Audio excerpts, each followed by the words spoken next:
Welcome back. आज हम लोग बात करेंगे रसशास्त्र के योग के बारे में। तो इसमें हम पहले देखते हैं श्वासकुठार रस।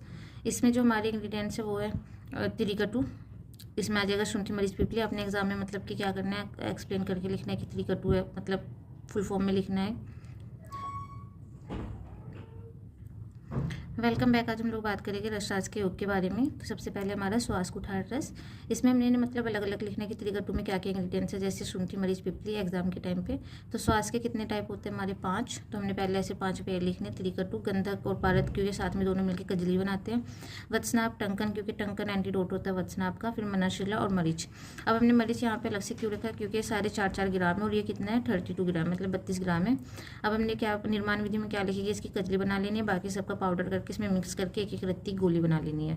अब इसकी मात्रा, क्योंकि एक एक रत्ती गोली बनी है तो 1 से शुरू होगा, 1 से 2 रत्ती। इसका अनुपान नॉर्मल है। मधु, अदरक, स्वरस या पान के पत्ते का स्वरस भी लिखा हुआ है।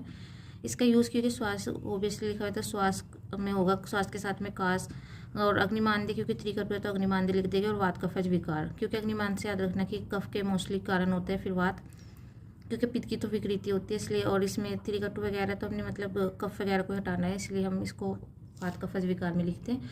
अब श्वास में हमने देखा था कि जो हमारे मतलब कि सेवन काल में होते हैं मुहुर्मुह, मतलब बार बार लेनी होती है, तो इसका सेवन काल कैसे होगा, मुहुर्मुह। पथ्य, पथ्य में हम लोग याद रखेंगे कि पथ्य लेंगे, जो भी रोग के अनुसार लेंगे, ऐसे लिख देना है। अब हम इसकी फार्मेकोकाइनेटिक्स और डायनेमिक्स के बारे में बात करते हैं कि हमने इसको कैसे लिखना है। फार्मेकोकाइनेटिक्स यार ओबियसली बात है कि ADME लिखिएगा। एब्जॉर्प्शन हमारे किससे होगा, गट या मतलब माउथ से लेके गट तक।